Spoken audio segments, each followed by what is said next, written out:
আসসালামু আলাইকুম। আমরা একই সাথে অনলাইন এবং অফলাইন দুইভাবেই এই ক্লাসটা আজকে আমরা লাইভ করছি। তো আমাদের আজকের ক্লাস হচ্ছে 6 নম্বর ক্লাস। আজকের আলাপটা খুবই গভীর একটা আলাপ হবে, কিন্তু সরলভাবে আমরা যাব। আমি সকলকে বলবো একটু বসে পড়েন, আপনি থাকেন। আমি যদিও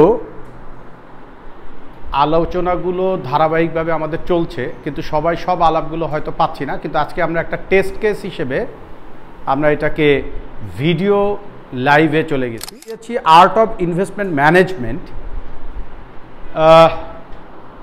ইনভেস্টমেন্ট বিষয়টা তো পরে, আগে আমরা যাব হচ্ছে, আমরা যারা এখানে অডিয়েন্স আছে আমরা মনে করব যে আমরাই শুধু শুনছি, আর একই সাথে একটা লাইভও হচ্ছে। ঠিক আছে, আজকে একটা টেস্ট কেস হিসেবে আমরা এটাকে লাইভ করছি। তো ইনভেস্টমেন্ট তো পরের ব্যাপার, আগে বোঝা দরকার মানি বিষয়টা, টাকা। সবাই একটু মনোযোগী থাকবো। আমি আলোচনার মধ্যে ঢুকে গেছি যেহেতু, এখন সবাই খুব মনোযোগের সাথে খেয়াল করব।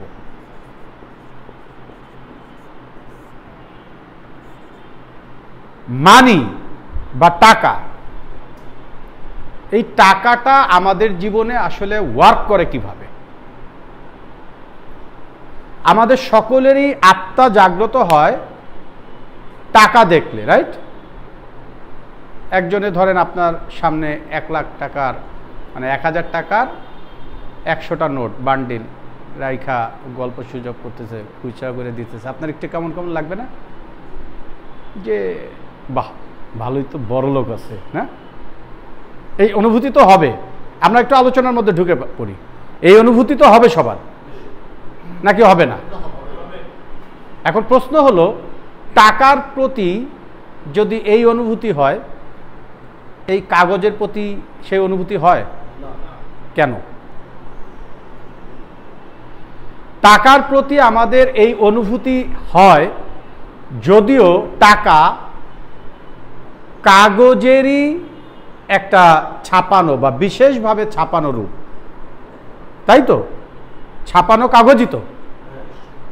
তাহলে এই ছাপানো কাগজের ক্ষেত্রে আমাদের আত্মা জাগ্রত হয়, কিন্তু এই কাগজের ক্ষেত্রে হয় না কেন?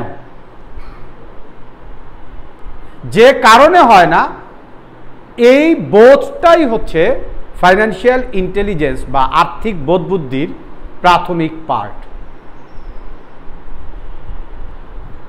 মানি যেটা করে সেটা হচ্ছে পারচেজিং পাওয়ার তৈরি করে। টাকা যে কাজটা করে আমাদের লাইফে, সবাই মনোযোগ দিয়েন, কেউ আর অন্য কোনো কিছু না। মনে করেন যে এটা একটা শিক্ষামূলক ক্লাস, সেই ক্লাসটায় আমরা বসছি, আমরা যেন এখান থেকে কিছু নিয়ে যেতে পারি, না হলে আমাদের সময়টা অকেজো হয়ে যাবে। আমরা সময়টাকে অকেজো করতে চাই না। পৃথিবীতে প্রতিটা সেকেন্ড আমরা মৃত্যুর দিকে এগিয়ে যাচ্ছি, তাই আমরা সময় নষ্ট করব না, রাইট? তাহলে টাকা কি করছে? ক্রয় ক্ষমতা তৈরি করছে। এই যে পারচেজিং পাওয়ার বা ক্রয় ক্ষমতা তৈরি করতে পারছে বলেই টাকা দেখলে আমাদের আত্মা জাগ্রত হয়।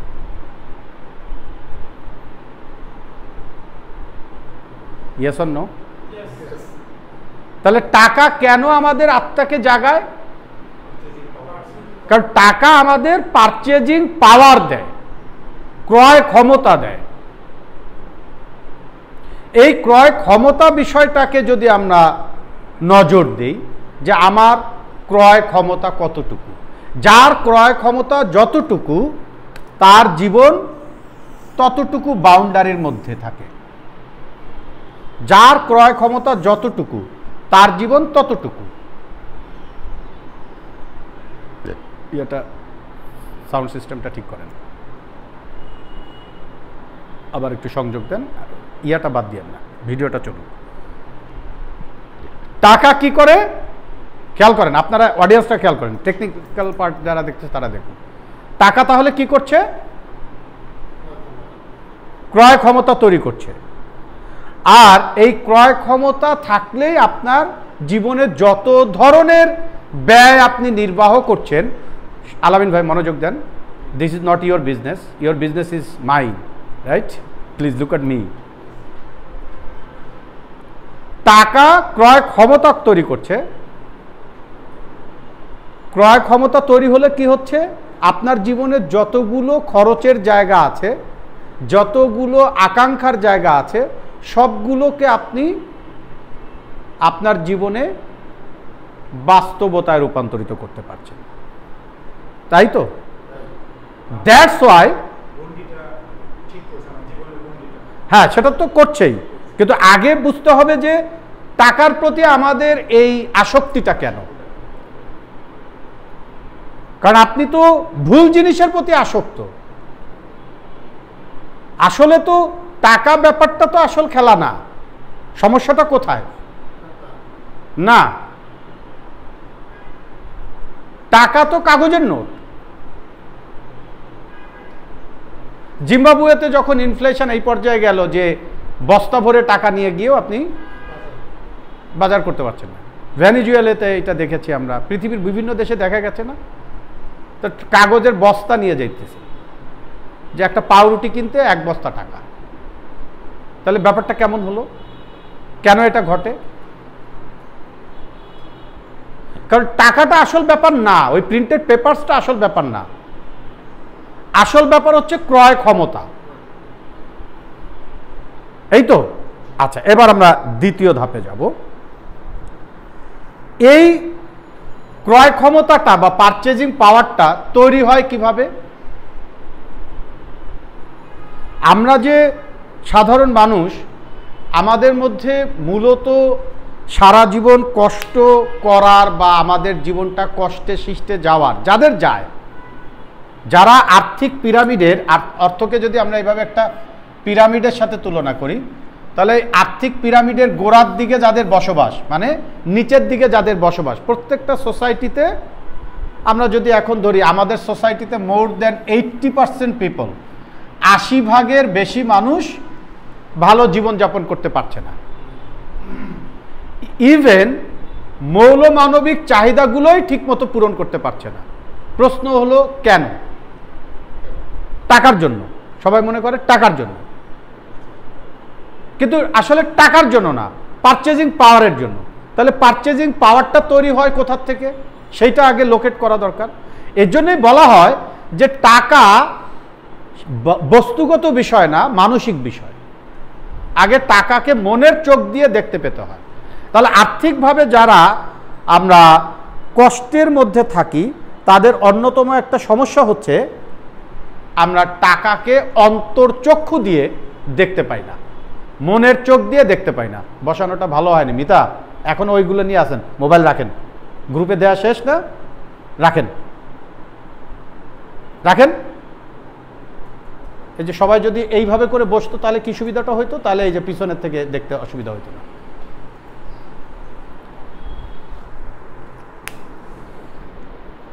তাহলে টাকা আমরা বলছি পারচেজিং পাওয়ার তৈরি করে, এবং এটাও আমরা বলছি যে টাকা মনের চোখ দিয়ে দেখতে পেতে হয়।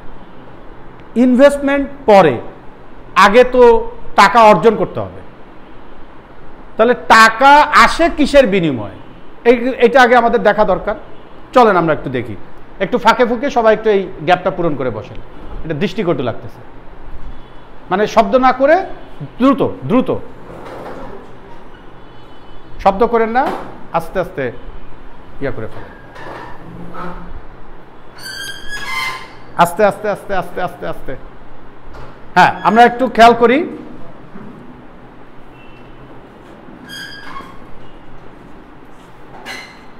টাইম, সময় কি টাকায় রূপান্তরিত হয়? মাঝে মাঝে মেটা আপনার দায়িত্ব হচ্ছে গিয়ে মাঝে মাঝে গিয়ে দেখা যে সাউন্ড ঠিক আছে কিনা। যান দেখে আসেন, এখন শুনে আসেন। এখানে বসে তো শুনতে পারবে না, তাহলে তো আমার কানে আসবে। Fast, B fast.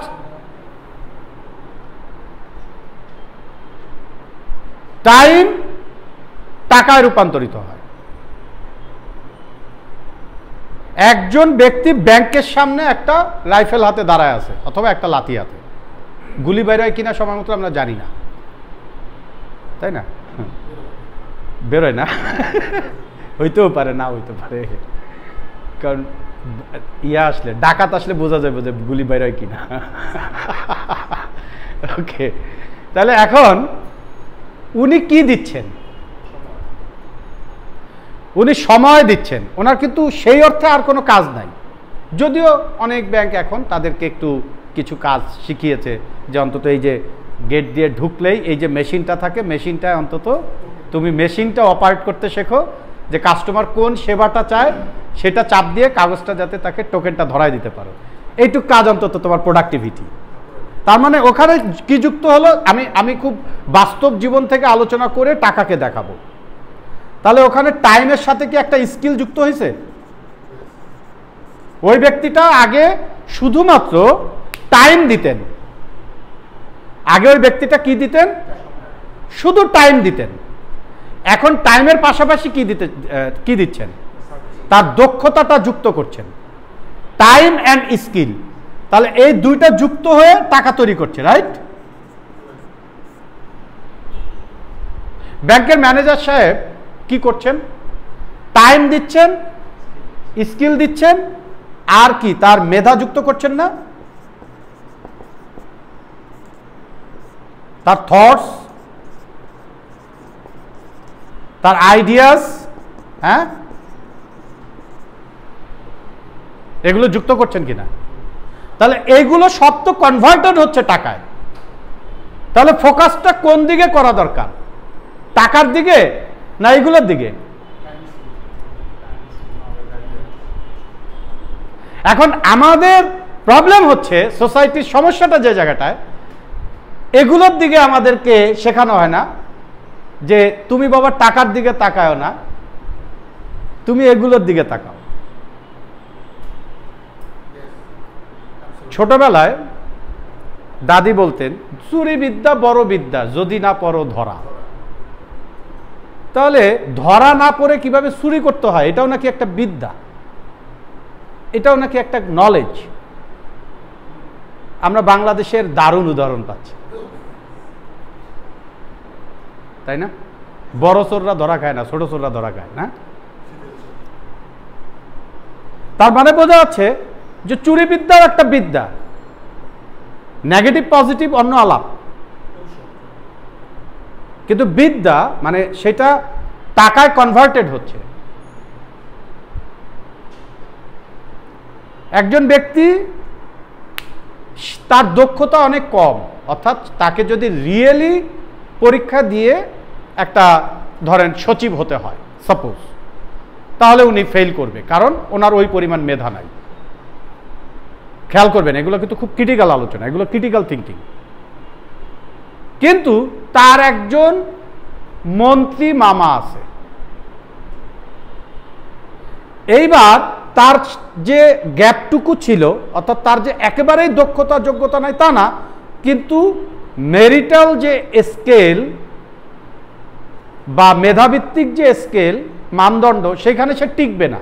ওকে, কিন্তু যখনই মামা যুক্ত হয়েছে, মন্ত্রী মামা, তখন সে টিকে গেছে, হয়ে গেছে, এবং এর বিনিময়ে তার জীবনে ভালো টাকা আসা শুরু হয়েছে। এটাকে আপনি কিভাবে ব্যাখ্যা করবেন? তার মানে তার মেধার যে ঘাটতিটুকু ছিল, তার দক্ষতার যে ঘাটতিটুকু ছিল, সেইটা পূরণ করলো ইনফ্লুয়েন্স অফ এ পাওয়ারফুল গাই। তাহলে আমরা কি এইখান থেকে এটাও দেখতে পাচ্ছি যে ইনফ্লুয়েন্স অফ আ পাওয়ারফুল আদমি এইটাও টাকায় পরিণত হতে পারে। আমি এটা বোঝাচ্ছি টাকাকে একটু ভিন্নভাবে তুলে ধরার স্বার্থে, যে শুধু যে টাকা টাকা করি আমরা, মাথা চুলকায়, টাকা নাই, এরকম হয় না? আলামিন সাহেব মনোযোগ দিন, চোখটা কোন দিকে? টাকার দিকে। That is the wrong thing, যা এই 80% পিপল করে।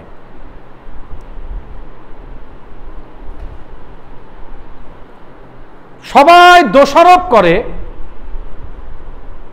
আঙ্গুল তাক করে নানা দিকে, সংকটটা যে জায়গাটায়, সেই দিকে মনোযোগ আমাদের খুব কম সংখ্যক মানুষের আছে। তবে জানিই তো না, আর জানার জন্যই তো এই আয়োজন। তাহলে এই আয়োজনগুলোর গুরুত্বটা কি? এই আয়োজনে আমি আসবো কেন? কিছু কি স্যার পাওয়া যাচ্ছে আলোচনা এসে? রাগটাক দেখে আবার রাগ করেন না আয়োজকদের। আজকে মানে হুট করে লাইভে যাব, কেউ বুঝে নাই, কিন্তু এসে কি লস মনে হচ্ছে নাকি একটু চিন্তা পাওয়া যাচ্ছে এখান থেকে? পাওয়া যাচ্ছে? Thank you so much. তাহলে আপনার কষ্টটা তো অন্তত সার্থক হচ্ছে। আল মামুন ভাই অনেক দূর থেকে কষ্ট করে আসছেন, যে অসুবিধা নেই তো? ওকে, থ্যাংক ইউ। এখন আসেন, তাহলে আমরা দেখলাম যে নানা কিছু আসলে টাকায় কনভার্টেড হয়। যেমন দেখেন,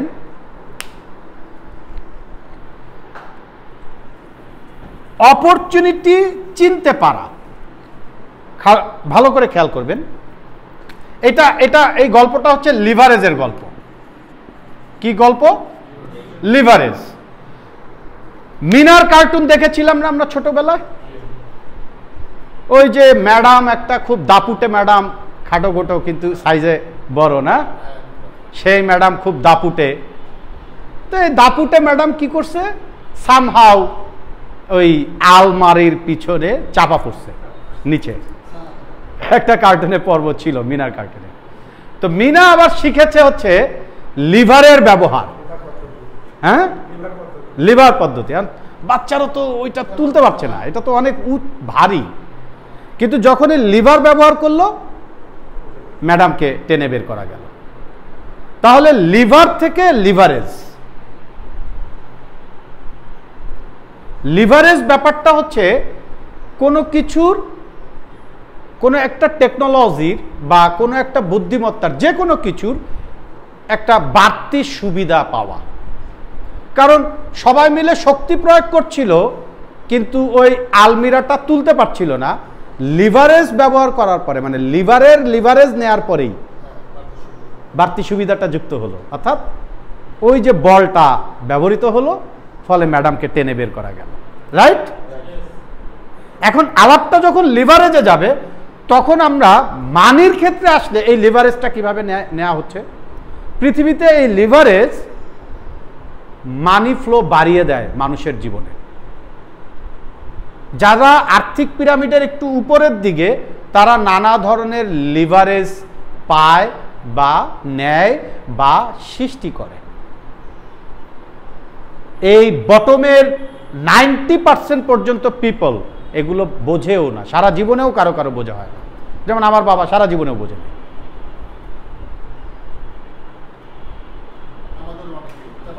হ্যাঁ, বাস্তব সত্য যে আমাদের সোসাইটিতে মোস্ট অফ দ্য পিপল সারা জীবনেও বোঝে না। অর্থনৈতিক পরিস্থিতি, ধরেন প্রথম বিশ্বযুদ্ধ, দ্বিতীয় বিশ্বযুদ্ধ, একটা এক্সাম্পল হিসেবে বলছি, কারো সমালোচনার জন্য না। প্রথম বিশ্বযুদ্ধ, দ্বিতীয় বিশ্বযুদ্ধ, দুইটাতেই কোটি কোটি মানুষ মারা গেল, সারা পৃথিবীর অনেক ম্যাসাকার হলো, ইউরোপের অনেক ক্ষতি হলো। কিন্তু জানেন কি যে আমেরিকার বাণিজ্য ভালো হয়েছিল ওই সময়? সৈন্য লাগছে, অস্ত্রপাতি লাগছে, নানা কিছুতে তাদের লাভ হয়েছে। দুই যুদ্ধেই তারা বিজয়ী, আর্থিক দিক থেকেও। এটা দোষারোপ করছি না, বুঝাইতে চাচ্ছি। হ্যাঁ, ওয়ারের লিভারেজ নিছে। করোনার মধ্যে একটা সাধারণ ছেলের এক্সাম্পল আমি দিয়েছি না ক্লাসে, অনলাইন ক্লাসে, যে সে মাস্ক বিক্রি করে 20-40 লাখ টাকা অতিরিক্ত উপার্জন করছে প্রথম ধাক্কায়। এখন ওখানে সে লিভারেজ দিছে। কিসের লিভারেজ জানেন?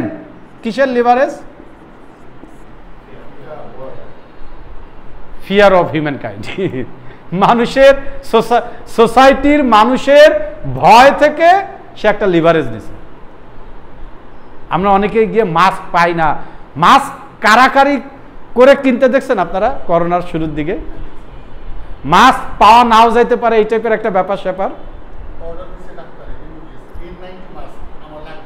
লাগবেই, নাইলে না জানি।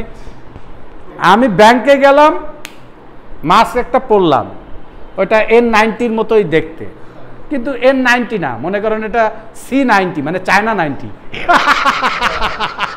সো ওইটা পরে তো কথা বলার সময় একটু মুখটা ইয়ে করছি।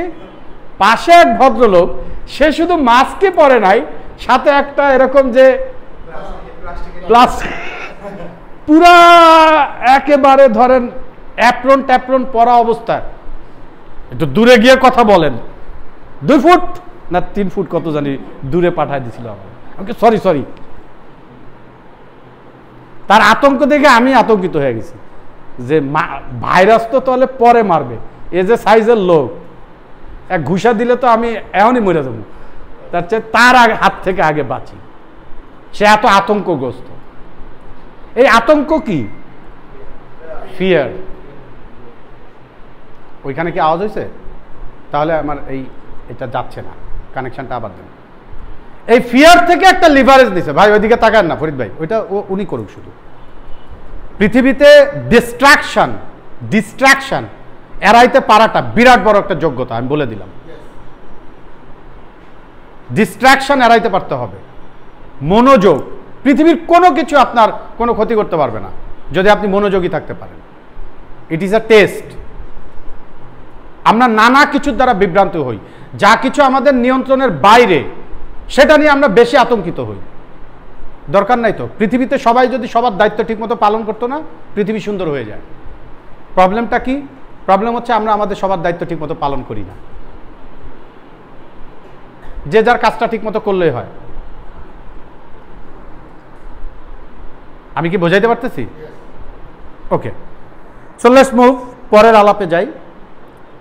আপনারা মনে করেন লাইভ হচ্ছেই না, আমরা এখানে উপস্থিত আছি, আমরা আলোচনা করছি, সেই আলোচনাটার কিছু অংশ গেলে গেল, না গেলে না গেল, টেকনিক্যাল পার্টের লোকেরা দেখুন। হ্যাঁ, মানে টাকাটা যখন আসে তখনই তো পারচেজিং পাওয়ার তৈরি হয়, কিন্তু টাকাটা কোত্থেকে আসে সেইটা যদি আমরা ধরতে পারি, তাহলে আলটিমেটলি পারচেজিং পাওয়ারটা বেড়ে যাবে। এটাই কানেক্ট করার বিষয়। এখন আসেন আমরা লিভারেজের কয়েকটা জায়গা দেখি যে কি কি ধরনের লিভারেজ আছে। যেমন ধরেন টাইম লিভারেজ। খেয়াল করবেন প্লিজ, যারা শুনছেন একটু খেয়াল করেন। টাইম লিভারেজটা কে নিচ্ছে? একজন ইন্ডাস্ট্রির মালিক, তার প্রতিষ্ঠানে 10,000 মানুষ কাজ করছে, তারা 8 ঘন্টা করে কাজ করছে, 80,000 ঘন্টা। এইখানে তিনি একটা লিভারেজ পাচ্ছেন। লিভারেজটা কিসের লিভারেজ? Time leverage. কারণ তিনি ওই যে 80,000 ঘন্টার উৎপাদন, এর হয়তো 10% দিয়ে স্যালারি দিচ্ছেন। 80,000 ঘন্টার তো প্রোডাক্টিভিটি আছে, এ কথা না? 80,000 ঘন্টার তো প্রোডাক্টিভিটি আছে। তাহলে এই 80,000 ঘন্টার প্রোডাক্টিভিটির কি লিভারেজটা পাচ্ছে? দেখেন, 10% দিয়ে বেতন দিল, 20% দিয়ে অন্যান্য খরচ খরচা চালাইলো, আরও 20% দিয়ে মার্কেটিং চালাইলো, এইভাবে সব মিলিয়ে তার 70% চলে গেল, 80% চলে গেল, তাহলে 20% আসলো। তাহলে এখন যদি 80,000 ঘন্টার 20% চিন্তা করেন, তাহলে 5 ভাগের 1 ভাগ, তাহলে 16,000 ঘন্টার আউটপুট তার প্রতিদিন। খেয়াল করেন প্লিজ, প্রতিদিন আউটপুট কত হাজার ঘন্টার? 16,000 ঘন্টার আউটপুট তার প্রতিদিন। প্রতিদিন আউটপুট কত ঘন্টার? 16,000 ঘন্টার। কিন্তু ইন জেনারেলি একজন মানুষ দিনে কাজ করতে পারে কয় ঘন্টা? 8 ঘন্টা। তাহলে কি হইল? 8 ঘন্টা। এবার 8 দিয়ে এটারে ভাগ করে দেখেন, 8 দিয়ে ভাগ করে দেখেন, 8 দুগুণী 16, 2000 দিনের লিভারেজ সে পাইল একদিনে। এই ইন্ডাস্ট্রিটা গড়তে তার কষ্ট হবে, কিন্তু গড়তে পারলে কেন সে অন্যদের তুলনায় সারা জীবনের একটা মানুষ যদি 50,000 টাকা করে আয় করে, তাহলে বছরে কত? 6 লাখ। কানেক্টিভিটি ঠিক আছে? 6 লাখ 50 বছরে কত? 3 কোটি। কিন্তু একটা অডি গাড়ির দাম ধরেন 7 কোটি, অন্যভাবে নেবেন না। একটা অডি গাড়ি কিনলো 7 কোটি টাকা দিয়ে, ঢাকা শহরেই তো আমরা এরকম দিয়ে একটা গাড়ি দেখি, সকল ধনীদের সন্তানরা ব্যবহার করে, রাইট? এখন প্রশ্ন হলো, একজনের 50,000 টাকা করে মাসে ইনকাম করলেও 50 বছরে যা ইনকাম করবে, সেইটার 2 বার জন্মায় 100 বছরে যা ইনকাম করবে, সেইটা দিয়ে একটা গাড়ি কিনে ফেলতেছে একজনে, আর একজনে 100 বছরে যা ইনকাম করবে সেটা পরিমাণ টাকা দিয়ে একজন একটা গাড়ি কিনে ফেলতেছে, আর একজনে খাইতেও পারতেছে না। এই কাহিনীটা কেন ঘটে, এটা যদি আমরা না বুঝতে শিখি তাহলে আমরা সবসময়ের জন্যই ওই পিরামিডের বটম লাইনে থাকবো। দ্যাট ইজ ফাইন্যান্সিয়াল ইন্টেলিজেন্স, এটাই আর্থিক বোধ বুদ্ধি। কিন্তু এটা একটা ধারাবাহিক আলোচনার বিষয়। আমাদের ক্লাস যে ভ্যালুয়েবল, এটা তো যারা আমরা শুনি তারা বুঝি। আজকে টেস্ট লাইভ করলাম কেন, যে ভাই ভ্যালুটা এমনি এমনি হয় না, না আসলে কিছু পাওয়া যায় না, একটু কষ্ট করতে হয়। কারণ এখন আমাদের প্রবণতা কি হয়ে গেছে, ওই রাজার গল্পের মতো। রাজা বলছে যে আমার নগরীতে যে কয়জন প্রকৃত অলস আছে তাদেরকে আমি একটু বসিয়ে বসিয়ে খাওয়াবো, ওরা আসল অলস। 3 জনকে টেস্ট হিসেবে নিলাম। পরে উজির সাহেব এসে রিপোর্ট করছে, স্যার আপনি ঘোষণা দেওয়ার পরে তো ঘটনা পাল্টে গেছে। কি হয়েছে? যে 10,000-এর উপরে মানুষ হয়ে গেছে। বলে ওকে ঠিক আছে, একটা লম্বা লম্বা ঘর তৈরি করো, অল্প টাকায় করো, কারণ ওটা আগুন লাগাই দিবা। ওদেরকে থাকার জায়গা আগে দাও, তারপরে কি করবা? আগুন লাগাই দিবা। আগুন লাগানোর পরে যে কয়টা টিকবে ওইগুলো আসল অলস। বুঝাইতে পারছি বুদ্ধিটা কেমন? পরে আগুন লাগাই দিছে, পরে 3টাই টিকছে। যে 3 জনে কয়ে গরম লাগে কেন, কয় তুই একটু চোখ খুলে দেখ না। আর একটা কয় আমার চোখ খুলতে মন চাইতেছে না, আলসেমি লাগতেছে, তুই দেখ। পরে বলে যে এই 3টারে টাইনা বাইর করে, এই 3টাই আসল অলস। তো আমরা এখন জাতিগত আলস্যে আছি, এটাকে বলে মেন্টাল লেজিনেস। কি আলস্য? মানসিক আলস্য।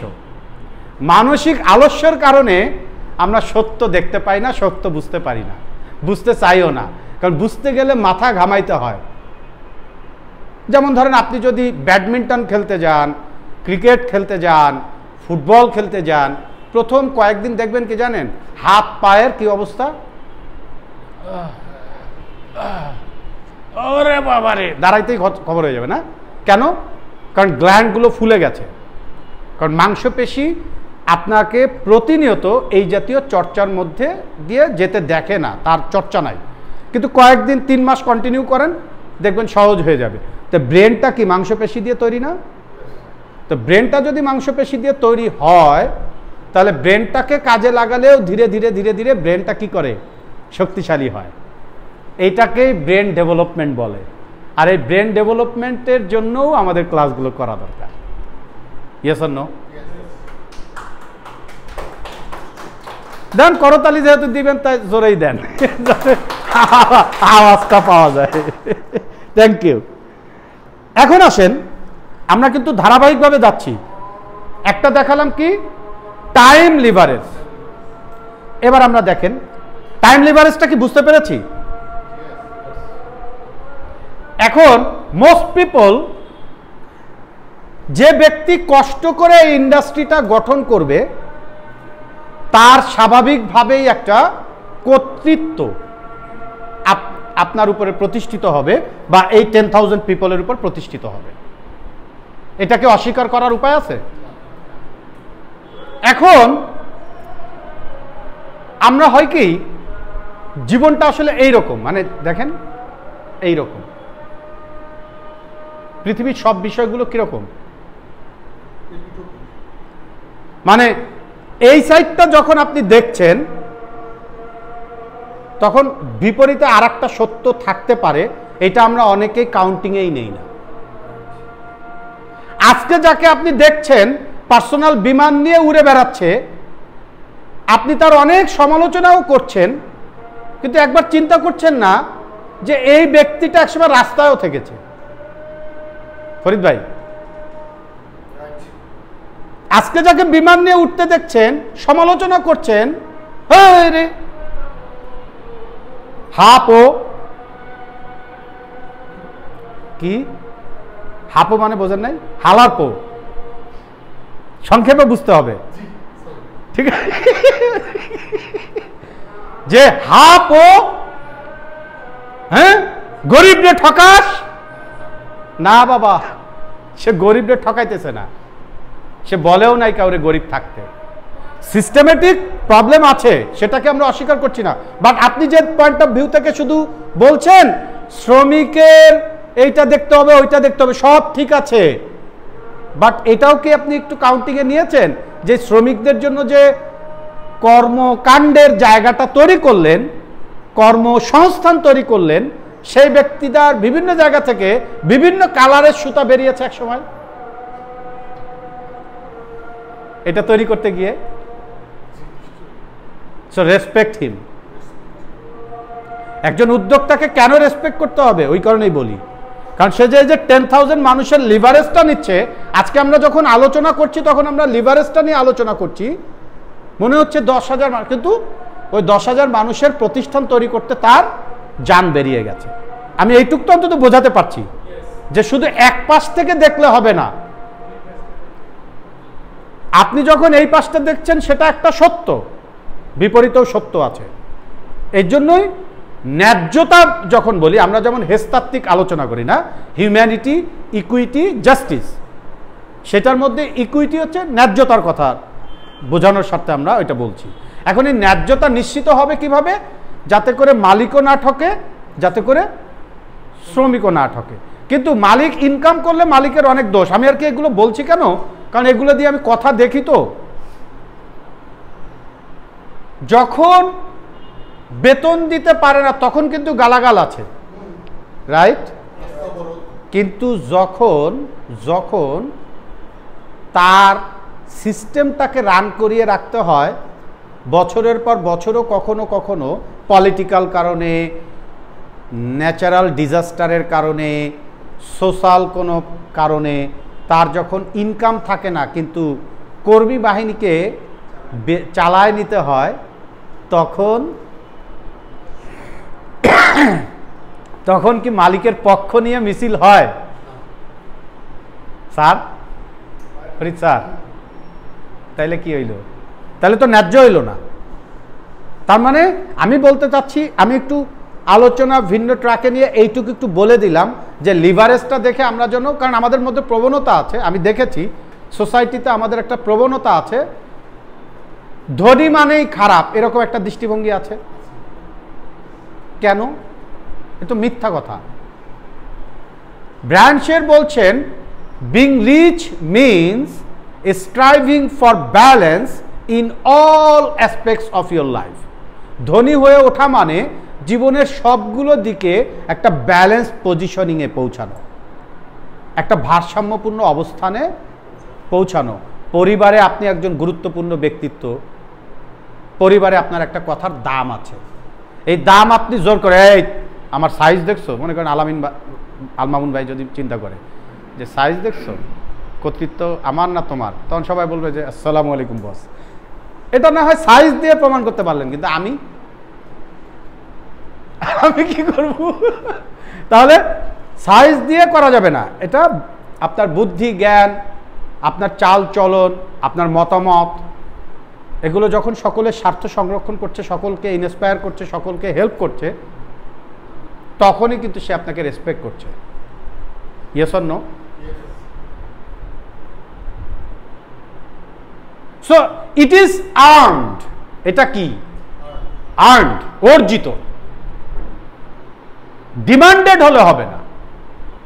অনেকে বলে যে সম্মান করো, আবার শেখায় না যেখানে তোমার সম্মান নেই সেখানে থাকবে না। আরে ভাই, সম্মান তোমারে করা লাগবে কেন? সম্মান তুমি এমনভাবেই কাজ করবে, সম্মান তোমার অর্জিত হবে। মানুষ বলবে salute boss, yes or no? কাজ করেন, সম্মান এমনিতে আসবে। সম্মানের পিছনে দৌড়ানো লাগবে না, টাকার পিছনেও দৌড়ানো লাগবে না। টাকা বিষয়টা কি বোঝেন? চলেন সেই অনুযায়ী কাজ করি, দেখবেন টাকা অটোমেটিক আসবে লাইফে। আজকে না আসলে কালকে আসবে, কালকে না আসলে পরশু আসবে। ওই যে হুমায়ুন ফরিদি অসাধারণ অভিনেতা ছিলেন, তো ওনার একটা চরিত্র ছিল কান কাটা রমজান, এই টাইপের একটা। তো ওইটাই নাকি অন্য কোন জায়গায় কোন একটা মুভিতে উনি তো দারুণ দারুণ ডায়লগ দিতেন। হ্যাঁ হ্যাঁ, করা, আসলেই করা। তো ওনার একটা কথা ছিল এরকম, আমারে যারা আজকে না চিন সুইন কালকে চিনবাইন, কালকে না চিনলে পরশু চিনতে আমারে হইবই। তার কনফিডেন্সটা কোন পর্যায়ে দেখেছেন, যে আজকে না চিনলে কালকে চিনবা, কালকে না চিনলে পরশু চিনবা, চিনতে আমাকে হবেই। এটা সে বলতে পারছে কেন? কারণ সে তার ভিতরের যে ওর্থ, ভিতরের যে মূল্যমান, এটা সে উপলব্ধি করতে পারছে, তার শক্তিমত্তাকে সে উপলব্ধি করতে পারছে। তাই তো নাকি? তাই তো নাকি? সো আমরাও যখন আর্থিক বোধবুদ্ধির জায়গাটা আমাদের খুব আপার লেভেলে পৌঁছাতে থাকবে, তখন আমরাও এরকম এক ধরনের শক্তি পাবো। তাই economical crisis, political crisis, natural disaster, any kind of situation আপনাকে ভয় পাইয়ে দেবে না। তখন আপনি ফিয়ারলেস। তখন আপনি কি হয়ে উঠবেন? ফিয়ারলেস। মোস্ট পিপল পৃথিবীতে দেখেন, মোস্ট পিপল আপনি চারোদিকে তাকিয়ে দেখেন ফিয়ারফুল। ভয় ভয় ভয় ভয় ভয় হচ্ছে গিয়ে ওই যে পিকে মুভির মধ্যে দেখায় না, ডার্কা বিজনেস। পৃথিবীতে চলছে ভয়ের ব্যবসা।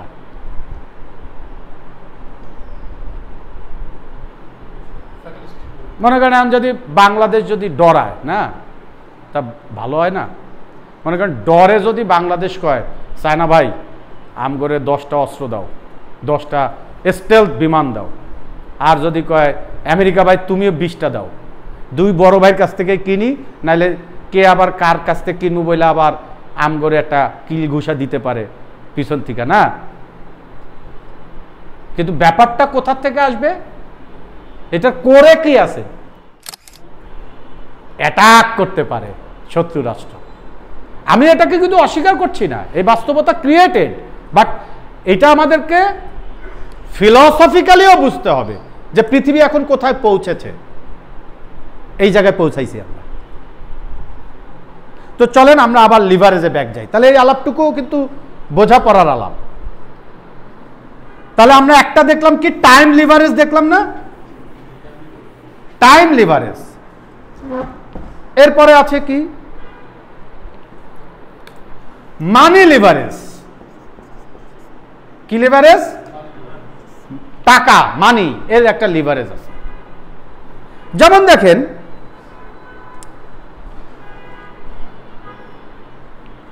খুব সহজ করে বুঝাই, সহজ করে দেখবেন। হ্যাঁ, মিস্টার এ, তার কাছে 5 crore টাকা আছে। মিস্টার এ, তার কাছে জমানো টাকা আছে কত? 5 কোটি। এইখানে মিস্টার বি, এইখানে মিস্টার সি। মিস্টার বি তার কাছে কিছু নাই, মিস্টার সি তার কাছে আইডিয়া আছে। কি আছে? আইডিয়া আছে। এমন আইডিয়া আছে যে আইডিয়া দিয়ে সে কোটি কোটি টাকা অর্জন করতে পারে। কারণ আইডিয়া পণ্য অথবা সেবায় রূপান্তরিত হয়। সোজা কথায় বললে, এক কথায় বললে পণ্যে রূপান্তরিত হয়। আইডিয়ার আলটিমেট চেহারাটা কি? প্রোডাক্ট। সার্ভিসও এক ধরনের প্রোডাক্টই। তাহলে আইডিয়ার আলটিমেট রূপটা কি? প্রোডাক্ট। এখন তার আইডিয়া আছে, মিস্টার বি তার কোনো কিছুই নাই, কিন্তু মিস্টার বি এর আবার কানেক্টিভিটি আছে মিস্টার এ এর সাথে, এবং মিস্টার বি এর কানেক্টিভিটি আছে মিস্টার সি এর সাথে। সে সি সাহেবকে বলল তোমার আইডিয়াগুলো শুনি তো, শুই না, বললো বাহ দারুণ তো আইডিয়াগুলো। এবার এ সাহেবকে গিয়ে সে প্রেজেন্টেশন করলো, এমন আইডিয়া আমার কাছে আছে যে তোমার 5 কোটি 2 বছরে 10 কোটি হয়ে যাবে, ব্যাংকে কিন্তু তা হইতেছে না। বুঝাচ্ছি, আলোচনার স্বার্থে বুঝাচ্ছি। এইবার বি সাহেবরে বললো, বি সাহেব ট্রাস্ট অর্থী গাই। বি সাহেব কি? ট্রাস্টওয়ার্থি, তাকে ট্রাস্ট করে মানুষ, কারণ সে বিশ্বস্ত, ফেইথফুল। ওকে, এইবার বি সাহেবের কথায় এ সাহেবের 5 কোটি টাকা সি সাহেবের কাছে গেল, সি সাহেব এটা দিয়ে এমন একটা প্রোডাক্ট ডেভেলপ করলো। কি ডেভেলপ করলো? প্রোডাক্ট। এবার আসেন প্রোডাক্টের জায়গাটায় কল্পনা করেন আমাদের যেমন একটা প্রোডাক্ট আছে লিন, L3E, মানে আমরা মূলত learning, earning, entertainment, education and news. Learning আর 3টা ই, এন্টারটেইনমেন্ট, আর্নিং, এডুকেশন, মানে লার্নিং, আর্নিং। আপনি দেখেন ভিডিও প্ল্যাটফর্মে আপনি কি দেখেন? লার্ন করার জন্য দেখেন, কিছু একটা শিখতে গিয়ে ইউটিউবে সার্চ দিয়ে একটা ভিডিও দেখলেন। আবার দেখতে পারেন কি নাটক, সিনেমা, এন্টারটেইনমেন্টের অনাদার যা কিছু আছে। আবার দেখতে পারেন কি আর্নিং এর জন্য, আমার আর্ন কিভাবে বাড়াতে পারি তার জন্য কোনো জ্ঞানের কোনো জায়গা আছে কিনা, রাইট? শিক্ষার জন্য, এডুকেশনের জন্য আপনি এডুকেশনাল অনেক প্রোগ্রাম আছে। অ্যান্ড নিউজ দেখেন। তাহলে ভিডিও প্ল্যাটফর্মে ইউটিউবে কি দেখেন? এই তো দেখেন। তাই সেটাকে আমরা বলছি লিন। এখন এই লিনটা একটু চিন্তা করেন, এই যে আমি যে আলাপটা করছি, ধারাবাহিকভাবে যারা আলাপটা শোনেন তাদের মস্তিষ্ক ডেভেলপ করে। আপনারা প্রতিনিয়ত প্রমাণ পাচ্ছেন। মামুন ভাই আপনি খুব নতুন এসছেন, হুমায়ুন কবির ভাই বেশ কিছুদিন আছেন, কিন্তু আপনি নতুন এসেও অনেকের মুখ থেকে কি শুনছেন? ক্লাস শেষে বলছে যে হ্যাঁ ধীরে ধীরে কনফিডেন্স বেড়ে যাচ্ছে, আগে ভয় পাইতাম এখন ভয় কমে গেছে। শুনতেছেন এগুলো? তাহলে কি বোঝা যাচ্ছে? যে এই শিক্ষাগুলোর একটা কদর সোসাইটিতে আছে, কারণ এইগুলো স্কুল, কলেজ, ইউনিভার্সিটিতে পাওয়া যাচ্ছে না, রাইট? রাইট। তাহলে এইটার কদর কত মানুষের কাছে আছে? মিনিমাম 5 কোটি। স্মার্টফোন ইউজার যদি হয় 13 কোটি, তার মধ্যে 5 কোটি মানুষেরই এই প্রয়োজনটা আছে, কারণ তারা এখন উল্লেখযোগ্য কোনো কাজই খুঁজে পাচ্ছে না। তাদের আনসার্টেনিটি, তাদেরকে অনিশ্চয়তা তাদেরকে সবসময় দাবরানি দিচ্ছে, রাইট? এখন এই 5 কোটি মানুষ পরিবারের কারো কাছ থেকে নিয়ে 500 টাকা করে নিয়ে 3 মাস যদি শেখে, 3 মাসে প্রতি মাস তার 500 টাকা লাগবে। তাহলে 500 টাকা গুণ 5 কোটি মানে কি? 2500 কোটি কিনা? তার মানে আমরা যদি লিন প্ল্যাটফর্ম 5 কোটি মানুষের কাছে নিয়ে যেতে পারি, খেয়াল করেন কিন্তু লিন প্ল্যাটফর্মটা যদি 5 কোটি মানুষের কাছে নিয়ে যেতে পারি, আর যদি মাসে 500 টাকা করে আসে, তাহলে মাসে আসবে কত? 2500 কোটি টাকা, মানে 2500 কোটি টাকা। তাহলে এই 2500 কোটি টাকা থেকে এই আইডিয়াটার মূল্য কত? তাহলে মান্থলি 2500 কোটি টাকা। তাহলে এই আইডিয়াটা বি সাহেব বুঝছে, বুঝা এ সাহেবরে ট্যাগ করায় দিয়া সে আবার বলছে যে আমি তো কিছু করলাম, গিভ মি সামথিং। ওকে, আপনারা 5% দেওয়া হলো, সে 25 লাখ টাকা আয় করলো। খেয়াল করেন কিন্তু, একটু আমি টাকার জায়গাগুলো বোঝানোর সাথে এগুলো বলছি। সে 5 কোটি টাকা এনে দিয়েছে সি সাহেবকে, সে বলছে যে এ সাহেব আবার কেন টাকাটা দিছে বলেন তো? 5 কোটি 10 কোটি হবে। সি সাহেব আবার 4 কোটি 75 লাখকে মেনে নিছে, 25 লাখ তাকে উপহার দিতে হয়েছে, মেনে নিছে। কেন মেনে নিছে? কারণ সে জানে আমি আবার লিন বানায়া 5 কোটি দিয়ে 25 মানে 2500 কোটি টাকা মাসে কামাবো। তাহলে আলটিমেটলি মানুষের সমাজে এগুলো ঘটে না? ঘটে। এই যে ইন্টারাকশনগুলো, এইগুলোকে দেখতে পেতে হয়। এটাই হচ্ছে মানি ফ্লো। এইভাবে করে সোসাইটিতে মানি ফ্লো করে নানা রকমের নেসেসিটি থেকে, প্রয়োজন থেকে। মানুষ প্রয়োজন ছাড়া কিছু কেনেও না, কিছু ব্যবহারও করে না। আমি কি বোঝাতে পারছি আলাপটা? তার মধ্যে লিনের আলাপটাও তুলে দিলাম প্রোডাক্ট বোঝাতে। এই সি এর জায়গাটা আপনি আমাদেরকে কল্পনা করেন আমরা এরকম কিছু বানাতে পারছি। এখন এইটা আবার বানাচ্ছি কি দিয়ে বলেন তো? সিটা আবার বানাচ্ছি কি দিয়ে? নলেজ দিয়ে। কি দিয়ে? নলেজ দিয়ে, রাইট? একটু খেয়াল করেন, নলেজ দিয়ে কি এই তাহলে 2500 কোটি মাসে আসার মতো পর্যায়ে এটা তৈরি হচ্ছে কি দিয়ে? নলেজ দিয়ে। তাহলে কি লেবারে বেশি আয় আসে নাকি নলেজে বেশি আয় আসে? তাহলে বাড়ানো দরকার কোনটা? নলেজ। এজন্যই সবসময়ের জন্য বলি নলেজ আসে, নলেজ বাড়াই। আমার কাছে আসলে এই লোকটা শুধু জ্ঞান জ্ঞান করে, এই লোকটা শুধু জ্ঞান জ্ঞান করে, জ্ঞান জ্ঞান। এটা কিন্তু আমি বাস্তব জীবনের উদাহরণ দিলাম। ডরে মনে করেন আমার অনেক,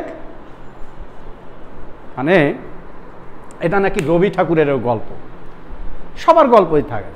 যেমন নজরুলও কিন্তু একই কাজ করতো, মানে লিখা এই এত পড় না। যেমন আমরা যে কেউ কবি সাহিত্যিকরা কি থাকে, তার কবিতা পাঠ করে সবাইকে মুগ্ধ করে দিতে চায়। রবীন্দ্রনাথ মনে করেন রাস্তা থেকে একটা, এই এদিকে আসো তো বাবা, আমি একটা কবিতা লিখেছি শুনে যাও তো। তো মনে করেন ডরে তার বাড়ির সামনে দিয়ে কেউ যায় না, মনে করেন উকি ঝুঁকি দেয় যে উনি কি তাকায় আছে নাকি রাস্তার দিকে। বুঝাইতে পারছি কিনা? কল্পনা করেন না যে একজন কবির হাতে ধরা খাওয়ার ভয়ে যায় কেন? কারণ হচ্ছে কবি ধরে আমার কি করতে পারে, কবিতা শোনাবার পারে। তাই তো।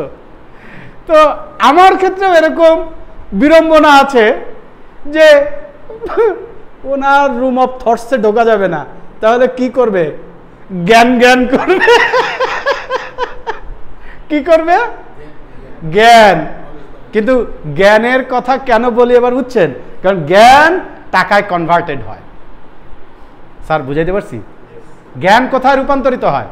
টাকায়। So we need to understand. এই তো এ পর্যন্ত তো বুঝলাম। তাহলে আপনি যদি মানির ব্যাপারটা বুঝতে পারেন, তাহলে মানি দিয়েও আপনি মানি ক্রিয়েট করতে পারেন। এটা হচ্ছে মানির লিভারেজ। কিরকম? এবার একটু ভিন্ন এক্সাম্পল দেই, একটা বাস্তবিক এক্সাম্পল দেই। হ্যাঁ, আপনারা তো সবাই রবার্ট টি কিওসাকির নাম শুনেছেন না? সেদিন উনি দেখিচ্ছি একটা ভিডিওতে বলছেন রবার্ট যে জাপানিজ আর স্টুপিড। উনি বলছেন, তাই ওনার রেফারেন্সে বলছি, আমি বলি নাই। যেন আমি টাকা করতে পাই, পডকাস্টে বলতেছে উপস্থাপককে, যেন আমি টাকা করতে পাই। করতে জাপান থেকে, জাপান থেকে আইনা ইনভেস্ট করি।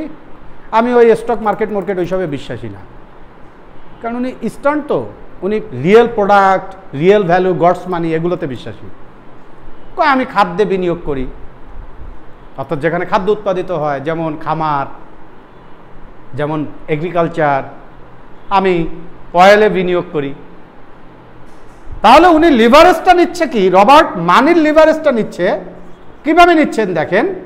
উনি জাপান থেকে লোন আনলেন। জাপান থেকে কি আনলেন?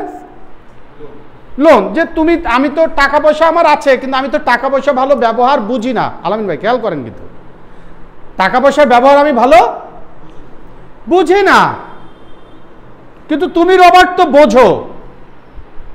ঠিক আছে, নাও। রবার্ট বলছে টাকা আমার কাছে দাও, তোমার টাকা আমি বাড়িয়ে দিচ্ছি। এখন সে বাড়িয়ে দিচ্ছে মানে কি? ব্যাংক যতটুকু বাড়িয়ে দেয় তার চেয়ে বাড়িয়ে দিচ্ছে। তাহলে জাপান থেকে আনা টাকা তিনি আবার কি করছেন? ইনভেস্ট করছেন, রাইট? ইনভেস্ট করে কি করছেন বলেন তো? প্রফিট করছেন তো, নাকি? এই প্রফিট থেকে যাদের পাওনা টাকা তাদেরটা দেওয়ার পরেও তার যা থাকে সেটাই তো তার জীবনে ক্যাশ ইন বা ক্যাশ ফ্লো, নাকি? এটাই তো তার মান্থলি ক্যাশ ফ্লো। সেই ক্যাশ ফ্লোটা ধরেন তার খরচ হচ্ছে 3 লাখ, কিন্তু ক্যাশ ইন 5 লাখ ধরা যাক। ক্যাশ খরচ কত তার মাসিক? 3 লাখ, কিন্তু ক্যাশ ইন কত? 5 লাখ। তাহলে প্রতি মাসে তার বাড়তি কত হচ্ছে? 2 লাখ। এই $2 লাখ কি আবার এই ক্যাশ ফ্লোতে যুক্ত হচ্ছে কিনা, সম্পদে যুক্ত হচ্ছে কিনা? এইভাবেই একজন মানুষ ফ্রিডম অর্জন করে, স্বাধীনতা অর্জন করে। সেটা ওনারা অর্জন করেন 1994-এ, আর 1985-এ তারা রাস্তায় 21 দিনের জন্য, হাজব্যান্ড ওয়াইফ। আর মাত্র 9 বছরের মাথায় তারা কি ফ্রি। মহাজাগতিক কোনো পরিবর্তন না হলে সম্পদ আরো সম্পদ সৃষ্টি করবে। এই পর্যায়ে যে মানুষ পৌঁছায়, আর আমরা দেখা বলি আল্লাহ মামুন ভাইয়ের কপালটা কত বড়। তাহলে কপাল সবারই বড়, সমস্যা হইতেছে কপালের ভিতরে যে গিলুটা আছে ওইটাকে একটু বাড়াইতে হবে। Yes or no? That is investment management. তাহলে আর্ট অফ ইনভেস্টমেন্ট ম্যানেজমেন্টে ছোট ছোট জায়গা থেকেই বুঝতে পারতে হবে। এখন আপনার কাছে টাকা নাই, আপনার ভাইয়ের কাছে আছে, বন্ধুর কাছে আছে, আপনি সেখান থেকে নিয়ে আপনি লিনে ধরেন বিনিয়োগ করলেন, করেন, করে প্রফিটটা নিয়ে তারেও কিছু দিয়ে মাঝখানের থেকে আপনি 2 পয়সা কামান, সমস্যা কি? পাপ হবে নাকি? পাপ হবে? কারণ আপনি বুদ্ধির ব্যবহার করেছেন। কারণ ইমান সে নাও পাইতে পারে। আপনি আপনার ভরসা দিয়ে আপনি আইনা আপনি এখানে চুক্তি করেন, আপনারা কে ঠকাইছে? অনেকে বলে টাকা নাই, টাকা থাকে না, টাকা অ্যারেঞ্জ করতে হয়। তো এইটা হচ্ছে মানির লিভারেজ। এখন সোসাইটিতে যদি আপনার ক্রেডিবিলিটি ঠিক না থাকে তাহলে এই লিভারেজটা আপনি তৈরি করতে পারবেন না। এর জন্যই সংকটে পড়েন, যাই হোক না কেন মানুষের সাথে 2 নম্বরই করা যাবে না।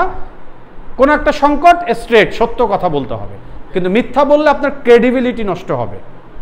এই জন্যই সোসাইটিতে আপনার লাইফ স্টাইল, অনেকে লাইফ ঠিক রাখার স্বার্থে কি করে, কোনো ট্রানজ্যাকশানেই যায় না। ট্রানজ্যাকশানে না যাওয়াটা দোষের, ট্রানজ্যাকশানে না যাওয়াটা দোষের, কারণ এটা আপনাকে জীবনে সংকটে ফেলে দিবে। কারণ আপনি একসময় বিপদে পড়লেও কারোর কাছে চাইতে পারবেন না। অনেকে বলে আমি শত কষ্টেও কাউরে বলতে পারি না। কে? আল্লাহ আপনারে মুখ দেয় নাই। যেমন what rich people know and desperately want to keep secret, এই বইয়ের মধ্যে আছে, ask help then see what miracle happens. সাহায্য চাইয়া দেখেন কি টাইপের মিরাকুলাস ঘটনা, অলৌকিক ঘটনা আপনার জীবনে ঘটতে থাকে। চাইতে তো হবে, না কামলে মায়ও নাকি দুধ দেয় না। Yes or no? এখন আমি যদি আপনাদের কাছে নাই তুলে ধরি তা আপনি বুঝবেন কিভাবে যে আমি কি বলতে চাচ্ছি?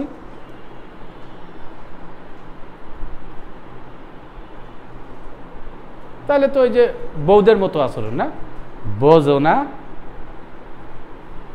আরে ভাই বুঝবো কেমনে, তুমি তো কিছু কই নাই, কি ঠিক কিনা? ভাই বিয়ে করছেন? ও করছেন তো। আলমামুন ভাই প্রবলেমে পড়েন, ভাবির মনের কথা মনে করেন বুঝবার পারতেছেন না। আপনি আসেন হচ্ছেন কি জমি জমা এইটা ওইটা এই কাগজপত্র, ভাবি মনে করেন কি কারণে যেন মাইন্ড করছে। ঘটনা এরকম ঘটছে? ঘটে তো না। ভাবি কয় বোঝো না, আপনি তখন কারণ বুঝবো কেমনে, কও নাই তো, কওনি লাগবো, এ কি জ্বালা রে ভাই। তো হ্যাঁ কওনি লাগবো, নাইলে বুঝবে না। তো সোসাইটিতে আপনি ইন্টারাকশনে যাবেন, যেমন বলে ঋণ নিবা না, আর ধনীরা কি বলে, আমারে ঋণ দাও, আমারে ঋণ দাও, আমারে ঋণ দাও। হ্যাঁ, ঋণ দিবা না, ঋণগ্রস্ত হবা না। আর এবার ঋণ নিয়ে ঘি খাবেন না, ঋণ নিয়ে আগে ওইটাকে লিভারেজ, ওটা লিভারেজ নেবেন। ডেট বা ঋণ, এই ঋণের কি নিতে হবে? লিভারেজ নিতে হবে। এই যে উল্টো কথাটা বলতেছি, এই উল্টো কথাটাই হচ্ছে ফাইন্যান্সিয়াল ইন্টেলিজেন্স। কারণ রবার্ট সাহেব কি জাপান থেকে ঋণ নিচ্ছে না? তো ঋণ নিয়ে সেটা লিভারেজ দিচ্ছে না, ইনভেস্ট করতেছে না। তাহলে ঋণ নিয়ে কি উনি ঘি খাইতেছে না ইনভেস্ট করতেছে? বুদ্ধিমানের মতো ইনভেস্ট করে প্রফিট করে ঋণের দায়ক মুক্ত হয়ে যাচ্ছে, মাঝখানের থেকে তার ক্যাশ ফ্লো ঘটতেছে। এভাবে করে সে বিলিয়নিয়ার হয়েছে। কিন্তু আমাদের সোসাইটিতে মানুষকে এইগুলো নিয়ে কোনো কিছু শেখানোই হয় না। তাহলে আমরা এবার শেষ দিকে চলে আসি আজকের মতো আলোচনা, আজকের ক্লাসের আলোচনা। তাহলে মানির লিভারেজ আছে, শ্রমের লিভারেজ আছে, আরো অনেক ধরনের লিভারেজ আছে, রাইট? এই যে লিভারেজ গুলো আছে লাইফে, এই লিভারেজগুলোকে চিনতে পারা এবং ব্যবহার করা এইটা জরুরি।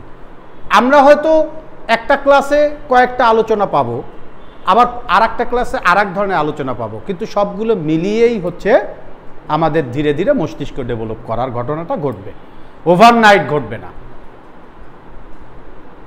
এই যে টাকা মিস্টার এক্স এর কাছ থেকে এই ওয়াই টাইপের বিনিয়োগে মাঝখানে যে রবার্ট সাহেব খেলাটা খেললেন, লিভারেজটা তৈরি করলেন, এইটাও আর্ট অফ ইনভেস্টমেন্ট ম্যানেজমেন্ট। টাকা থাকা লাগে না, ক্রেডিবিলিটি থাকলেও টাকা আসে।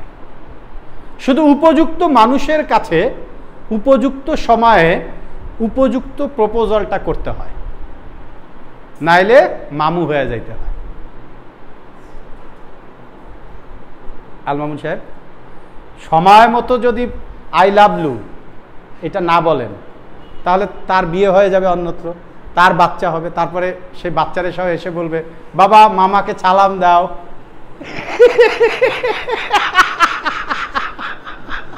ঠিক কিনা? এর জন্য কি সময় মতো প্রস্তাব না করলে কি হয়ে যাবেন? মামু হয়ে যাবেন। তাহলে মামু হওয়া থেকে বাঁচার জন্য কি করতে হবে?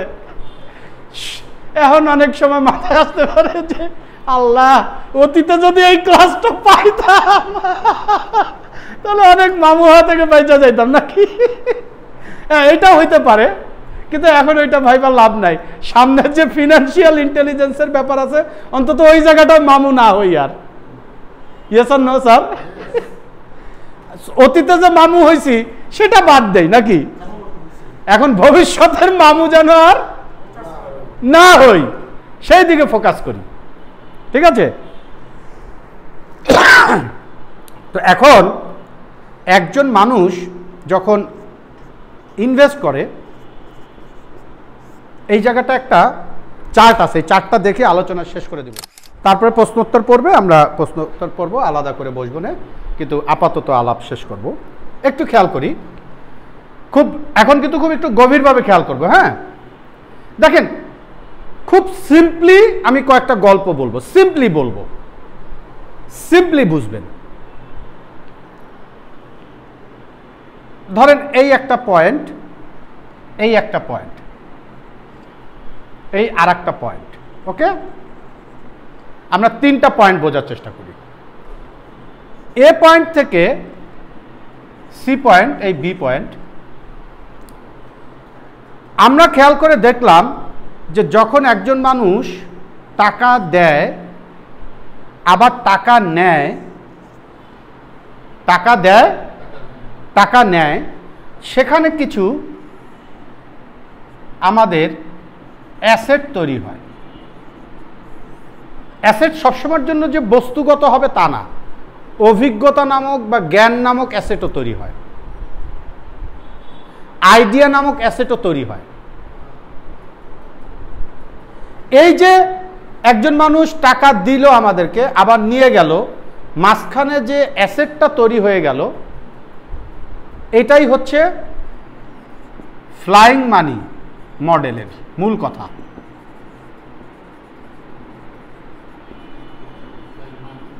ফ্লাইং মানি মডেল,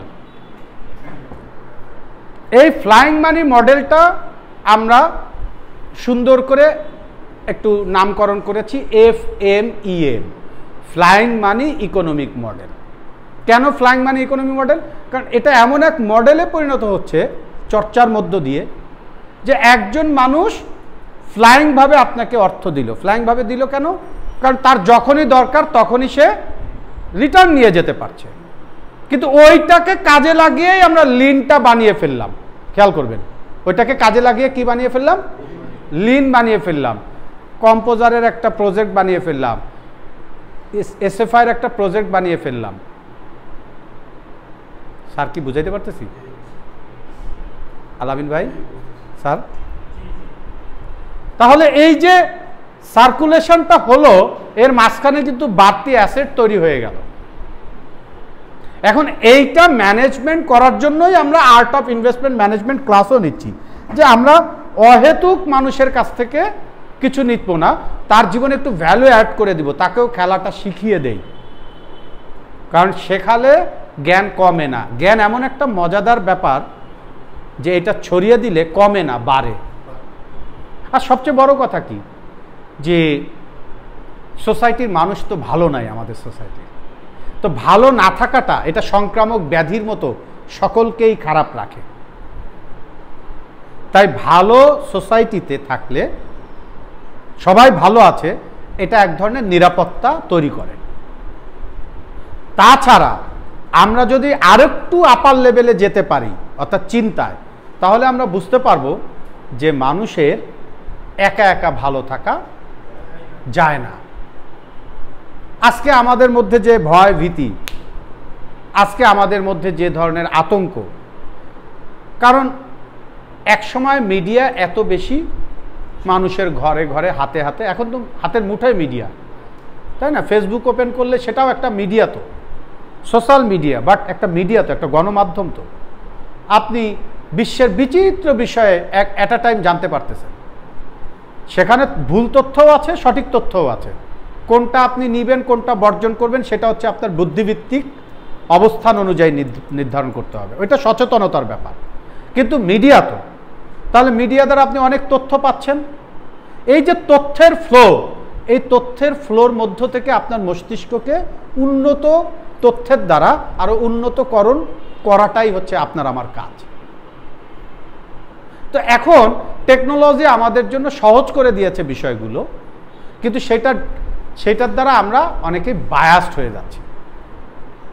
এর জন্য গার্বেজ কন্টেন্টে অনেক কিছু ভরা। তাই আমরা গার্বেজ মুক্ত প্ল্যাটফর্ম তৈরি করার জন্য লার্নিং ম্যানেজমেন্ট সিস্টেম করছি। আমাদের লার্নিং ম্যানেজমেন্ট সিস্টেম কিন্তু ডিফারেন্ট। আমাদের লিন কিন্তু ডিফারেন্ট, গতানুগতিক নয়। কারণ 2004 সালেরটা আর 2025 সালেরটা অ্যালগোরিদম একরকম হবে না। আর একটা কথা বলে শেষ করব, সেটা হচ্ছে যে এটা 2008 কি 10 সালের ঘটনা আর কি। কুষ্টিয়াতে নিউজে আমি পেলাম, একটা যুবক, তাকে পাওয়া গেল মৃত অবস্থায়। 22টা স্টেপ দেয়া। কিসের স্টেপ জানেন? কলমের। তার গলার এখানে 22টা স্টেপিং করা হয়েছে। কি দিয়ে? কলম দিয়ে। তার মানে কলম দিয়ে খুঁচিয়ে মেরে ফেলা হয়েছে। এখন প্রশ্ন হলো, কলম দিয়ে মহান মহান বাক্যও লেখা যায়, এই কলম দিয়েই এখানে চমৎকার আলোচনা তুলে ধরা যায়, আবার এই কলম দিয়ে একজনের চোখের মণিও গেলে দেয়া যায়। সুতরাং কলমটা বাতিল করে লাভ নাই, কলমের ব্যবহারটা নিশ্চিত করতে হবে।